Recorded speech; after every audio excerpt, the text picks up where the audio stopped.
జై శ్రీరామ్, అదే మాత్రం. హిందూ బంధువులందరికీ నమస్కారాలు.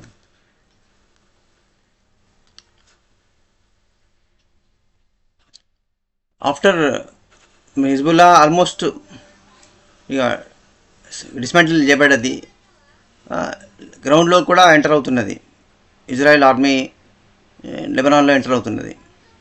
ఒకవైపు అలా జరుగుతుంటే with in the country India లోపల లెబనాన్ హెజ్బుల్లాకు ప్యాలెస్తైన్కు సమర్థిస్తూ వివిధ ప్రాంతాల లోపల, ఢిల్లీ లోపల, ఉత్తరప్రదేశ్ లోపల, బీహార్ లోపల, కాశ్మీర్ లోపల అనేక ప్రాంతాల లోపల వేలాదిగా శాతమత పౌరులు జులుసులు తీయడము, బాగా స్లోగన్స్ ఇవ్వడము, అరవడము, బాగా ఏడుస్తూ ఆ హిజ్బుల్లా లీడర్ల గురించి బాగా సంతాపం ప్రకటిస్తూ స్లోగన్స్ ఇవ్వడమే కాకుండా ఆ కోపం అంతా కూడా ఎవరి మీద చూపెట్టాలో తెలియకుండా, ఎవరంటే కోపమే తెలుసు, కోపం ఏంటంటే అందరూ మొత్తం వాళ్ళ మతానికి కాని వాళ్ళందరూ కూడా శత్రువులే వాళ్ళ దృష్టిలో పడ. ఈ భారతీయులైనా సరే, ప్రపంచంలో ఏ దేశంలో ఎక్కడైనా సరే, ఏ దేశంలో ఉన్నా, ఎక్కడ తిండి తిన్నా, ఎక్కడ గాలి తాగినా వాళ్ళ యొక్క విశ్వాసము మాత్రం కేవలము మతం పట్ల మాత్రమే.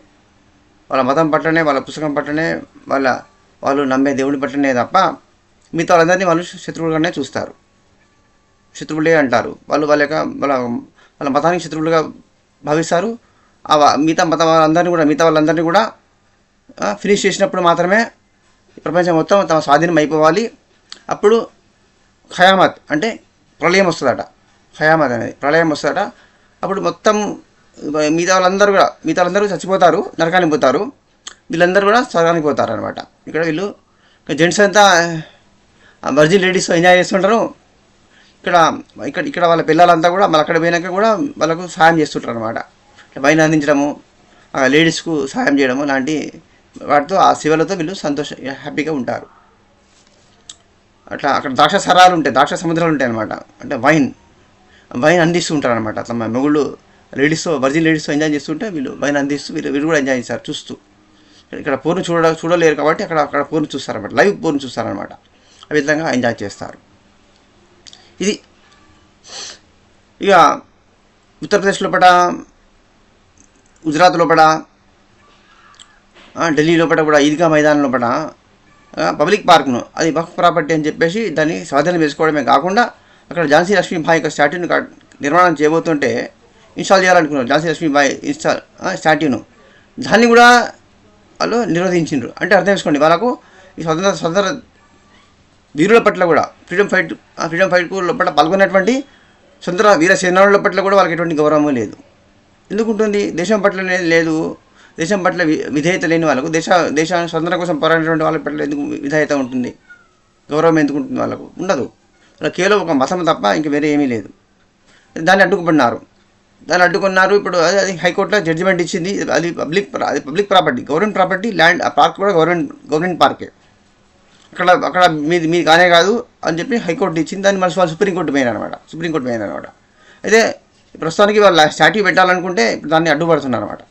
దానికోసం ఢిల్లీ మొత్తంలో కూడా మొత్తం వేలాదిగా రోడ్ల మీద వచ్చి అల్లరి సృష్టించి ఢిల్లీ వివిధ ప్రాంతాల్లో పడ్డ మళ్ళీ తీవ్రంగా విస్ఫోటనాలు కానీ, దారుణమైనటువంటి హింసాత్మక సంఘటనలు కానీ చేసే అవకాశం ఉన్నందువల్ల పోలీస్ మొత్తం పెట్రోలింగ్ ఢిల్లీ సిటీ మొత్తాన్ని ఆక్రమించుకున్నది.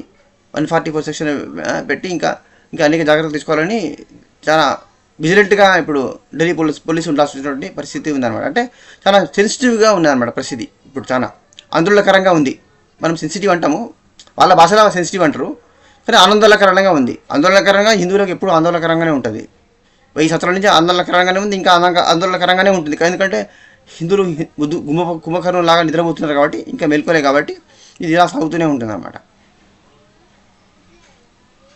ఉత్తరప్రదేశ్లో కూడా ఇంకా హర్యానాలో కూడా అక్కడ ఆ రకంగా జరుగుతున్నాయి. అక్కడ హింసాత్మక ఘటనలు జరుగుతున్నాయి, జులుసులు జరుగుతున్నాయి, ప్రొసెషన్ జరుగుతున్నాయి. ఎక్కడ పడితే అక్కడ కబ్జాలు చేస్తూ ఇది వక్ఫ్ ప్రాపర్టీ అంటున్నారు.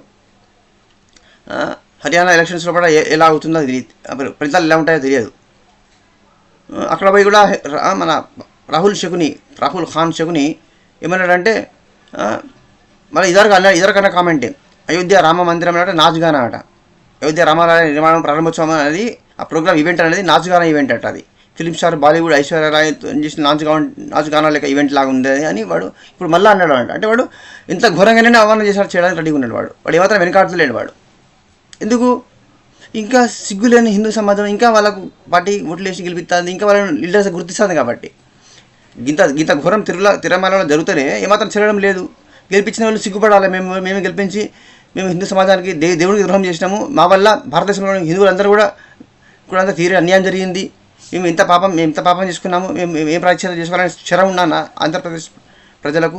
అది లేదు, ఏమాత్రం తిరగడం లేదనమాట, ఏమాత్రం సిగ్గు లేదు. అసలు ఏం మాట్లాడుతున్నారో కూడా అర్థమవుతలేదు.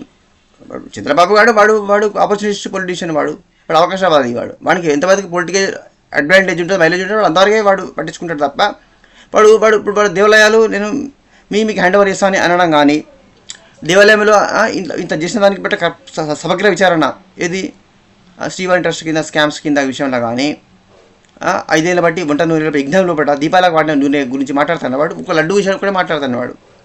అండ్ ఈ మూర్ఖులు కూడా లడ్డు అనే మాట్లాడతారు, పోలీసు వాళ్ళు లడ్డు అనే మాట్లాడతాను, సిబిఐ ఇన్వెస్టిగేటివ్ టీం అదే మాట్లాడుతాను, సుప్రీంకోర్టు అదే మాట్లాడుతాను. వాళ్ళు సుప్రీంకోర్టు న్యాయమూర్తులు అంటే సిగ్గు అనిపిస్తాను నాకు. సుప్రీంకోర్టు న్యాయమూర్తులు ఏమంటారు, నిన్న నీకు పూర్తి రిపోర్ట్స్ రాకముందుకే నువ్వు ప్రెషర్లోకి ఎందుకు ఇచ్చినావు, ఎందుకు మాట్లాడినావు, నువ్వు అట్లా కలిసిందని, దేవుని రాజకీయాలకు దూరం వాడుకోవద్దు, రాజకీయాలకు దూరం ఇచ్చాలని చంద్రబాబు నిధులు చెప్తారు. అంటే వైఎస్ జగన్ గారు అంత సుఖమే అంటే మీరు ఎవరికి న్యాయం ఎవరి దిక్కు ఉన్నారు? మీరు నిష్పక్షితంగా న్యాయం చేయడం జరుగుతుందా ఈ దేశంలో కూడా? నిష్పక్షంగా కంప్లీట్ అన్బయాస్డ్గా ఒక ఈక్వాలిటీ అనేది ఉన్నదా ఈ దేశంలో కూడా? సైడ్ తీసుకోకుండా అందరికీ సమగ్ర న్యాయం, సరైన న్యాయం, అందరికీ సమాన న్యాయం అనేది ఉన్నదా? ఏ మతానికి కొమ్ము కాస్తారు మీరు? ఏ వర్గానికి కొమ్ము కాస్తారు? ఎవరిని అణచివేస్తారు మీరు? మరి సుమోటో మరి ఇవన్నీ మాట్లాడే ముందు మరి 200 గుళ్ళు కూలగొట్టిండ్రు, మరి 5 ఏళ్ళ పడవాడు, మరి దానికి న్యాయ విచారణ జరిపించలేదు, మరి నువ్వు ఫెయిల్ అయిన మరి సుమోటో ఎందుకు తీసుకోలేదు? సుప్రీంకోర్టు హైకోర్టు ఎందుకు సుమోటో తీసుకోలేదు కేసులు? ఇది అడగద్దా? జీతాలు ఎవరి డబ్బులతో మీరు ట్యాక్స్ జీతాలు తీసుకుంటారు? మీరు ఒక సామాన్యుని కంటాప్ట్ ఆఫ్ కొట్టి కింద కేసు పెట్టి జైలు పడేయగలరు. అదే మీకు గుణ గొప్ప, అదే మీకు చేతన అయింది. ఈ దేశంలో పట్ల మీరు ఏ దుర్మార్గుడు, ఏ రాజకీయ నాయకులు కోట్ల తిన్న ఏ దుర్మార్గ రాజకీయాలు శిక్షించారు? ఎవరికి న్యాయం చేసినారు మీరు? ఇవన్నీ హ్యూమన్ రైట్స్ కోసం మాట్లాడతారా మీరు? విదేశాల నుంచి వచ్చి ఇక్కడ తిని ఇక్కడ హత్యలు చేస్తూ అత్యాచారాలు చేస్తూ ఇక్కడ ఈ దేశ ప్రజలను పీక్కు తింటూ ఈ దేశాలను కూడా ఇల్లీగల్గా ఆక్రమించుకుంటూ రాష్ట్రాలు జిల్లాలు ఆక్రమించుకుంటూ పోతే వాళ్ళకి హ్యూమన్ రైట్స్ కోసం వాళ్ళ గురించి మాట్లాడతారు మీరు? Judiciary is totally failed in this country. This is banana republic. ఇది ఎప్పుడో దివాళ తీసింది ఈ దేశం. ఇంకా ఈ దేశం గొప్పగా ప్రజాస్వామ్యం ఉన్నదని, న్యాయవ్యవస్థ గొప్పగా పొడి చేస్తుందని, ఎగ్జిక్యూటివ్ బాగా పనిచేస్తుందని, లెజిస్లేచర్ బాగా పనిచేస్తుందని అని అనుకునే రోజులంతా హౌలేగానే అనమాట. ఈ హౌల మాటలు నమ్మేది కూడా కేవలము మూర్ఖులైన హిందువులు మాత్రమే. They know how to take advantage of the సిస్టమ్ని ఎట్లా అడ్వాంటేజ్ తీసుకోవాలి, సిస్టమ్ ఎట్లా బ్లాక్మెయిల్ చేయాలి, సిస్టమ్ ఎట్లా ఆపరేట్ చేయాలి, సిస్టమ్ మీద ఎట్లా రైడ్ చేయాలని కూడా వాళ్ళకి తెలుసు. సిస్టమ్ని వాళ్ళు they are using their horses. సిస్టమ్ని వాళ్ళు గుర్రాలాగా వాడుకొని వాటిని సవారీ ఎత్తారు వాళ్ళు, మిగతా వాళ్ళందరూ. ఈ system can pool only foolish Hindus.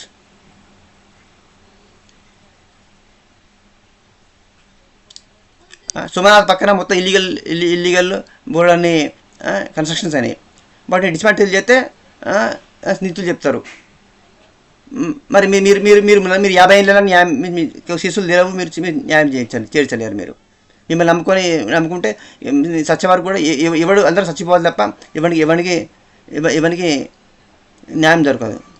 ఈ లోపల అది ఈ దేశము కాస్త మళ్ళీ పాకిస్తాన్ అయిపోతుంది, ఇంకో బంగ్లాదేశ్ అవుతుంది.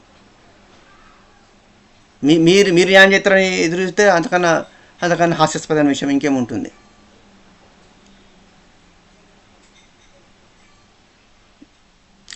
వాడు ఎస్పీ ఎమ్మెల్యే అంటాడు, వాడు ఇది 800 సంవత్సరాలు, మేము 80 సెంచరీస్ 800 సంవత్సరాలు మేము పరిపాలన చేసినా, మేము ఇది మా రాజ్యము, హిందువులందరూ పారిపోవాలి, మేము ఒక 1% మేము రోడ్డు మీదకి వచ్చేది ఉంటే మళ్ళీ అంటాను వాడు 1% మేము రోడ్ల మీదకి వచ్చేది ఉంటే మీరు పరిగెత్తుకోవాలి. మీకు ఎటు పరిగెత్తాలి?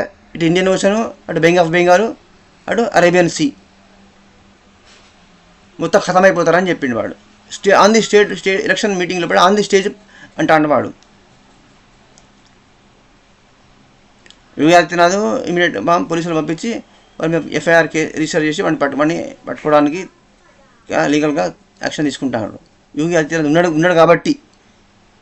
అదే లేకపోతుంటే వాడికి రోగాలు వచ్చి వాడు ఇప్పుడు పుత్రో తెలియదు. వాడు మల్లికార్జున ఖర్గే అని కాంగ్రెస్ ప్రెసిడెంట్ వాడు, అంటే డమ్మీ ప్రెసిడెంట్ వాడు ఎప్పుడు తత్తలేదు. వాడికి రోగాలు పుట్టవాడు ఎప్పుడు తత్తలేదు. వాడు అంటాడు యోగిని దించినాకనే వాడు చస్తారట. వాడు నరేంద్ర మోడీని ప్రైమ్ మినిస్టర్ దించినాక వాళ్ళ రాజ్యం స్థాపించినాకనే వాడు మేము కబ్జా చేస్తాం, మేము వాళ్ళ రాజ్యం వచ్చినాకనే వాడు చస్తారట. అంతవరకు వాడు పోలీ ప్రాణంతో వాడు ముసలివాడు కొట్లాడుతూనే ఉంటాడు. మృత్యుతో కొట్లాడుకుంటే వాడు ఫైట్ చేస్తారట. వాడు మరి కాశ్మీర్లో ఏం మాట్లాడింది వాడే ఈ హవలే వాడే. అక్కడ మేము కాశ్మీర్ ఒక చిన్న స్టేట్, అక్కడ కాంగ్రెస్ గెలిపిస్తే ఇండియా మొత్తం వాళ్ళ కబ్జాలకు పోతుందా, మొత్తం భారతదేశం మొత్తం మా కబ్జాలకు పోతుంది అంటాడు వాడు. ఇదే వాడు ఇది చేస్తాడు, కబ్జా అంటాడు వాడు ఇది చేస్తాడు. డెమోక్రసీలో కూడా రూలింగ్ పార్టీ అంటే కబ్జా చేయడం అన్నట్ట. ఇది రాజరిక వ్యవస్థనా? కబ్జా ఏంటంటే వాడు ఎట్లా కరెక్ట్ అవుతుంది? 5 ఏళ్ల కోసము విన్ అయితే 5 ఏళ్ళ వాడు రూలింగ్ చేయడానికి అవకాశం ఉంటుంది. తర్వాత మళ్ళీ ఎలక్షన్స్ వస్తాయి, ఓడిపోతే మళ్ళీ వెళ్ళిపోవాల్సిందే. మళ్ళీ ఎవడికి వెళ్తే మళ్ళీ వానికి అంతే ఉంటుంది. కానీ ఇక్కడ ప్రజలు కదా, ప్రజాస్వామ్యం అంటే ఏంటిది? ప్రజలు నిర్ణయించాల్సింది. వాడు కబ్జా అని మాట్లాడుతాను వాడు. మరి మళ్ళీ డెమోక్రటిక్ వాల్యూస్ గురించి వాళ్ళు మాట్లాడతారు, ఎథిక్స్ గురించి మాట్లాడతారు. ఇది ఫ్యాసిస్ట్ అంటారు, మోడీ గవర్నమెంట్ ఫ్యాసిస్ట్ అంటారు. మోడీ ఏం పీకలేదు 10 ఏళ్ళ బట్టి, అని ఏం చేయలేదు. అని చేసిన చిన్న పనులు చెప్పిండు. ఒక 370 రామాలయం అంటే అనేది కానీ కాదు, క్రెడిట్ అని వీళ్ళు బదన వేసుకుంటారు. కానీ బీజేపీ వాళ్ళు మేము చేసినామని సుప్రీంకోర్టు జడ్జిమెంట్ వచ్చింది. రామాలయం సొంత డబ్బులతో కట్టుకున్నారు. వాళ్ళది ఏమన్నది అలా, బీజేపీ వాళ్ళది ఏమన్నది అలా. ఇంకా బికింది అని చెప్పు. అంటే ఏం పీకలేదు, మొత్తం ఫ్యాసిస్ట్ అంటారు. మమతా బెనర్జీ గవర్నమెంట్ డిస్మిస్ చేసిండా, ప్రెసిడెంట్ రూల్ పెట్టిండా, అక్కడ అత్యాచారాలకు గురైన హిందూ స్త్రీలకు రక్షణ చేసిండా, కాపాడిండా, రిహాబిలిటేట్ చేసిండా?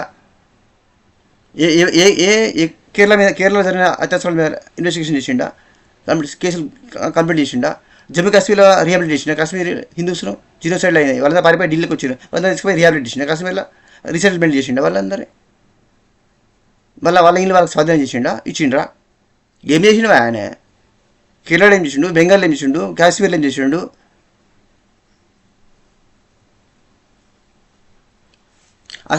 ఇల్లీగల్ ఇమిగ్రెంట్స్ మొత్తం 6 కోట్ల మంది ఉన్నారు. రోహింగ్యాస్, పాకిస్తాన్, బంగ్లాదేశ్ నుంచి వచ్చిన వాళ్ళు అందరినీ వాపస్ పంపించిండా?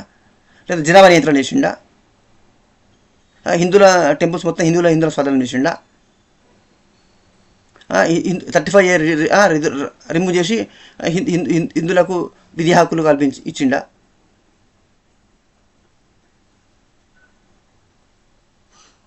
హిందూ మీద అత్యాచారం జరిగితే పడిన కేసులు ఇన్వెస్టిగేషన్ అయ్యి కంప్లీట్ అయినాయి.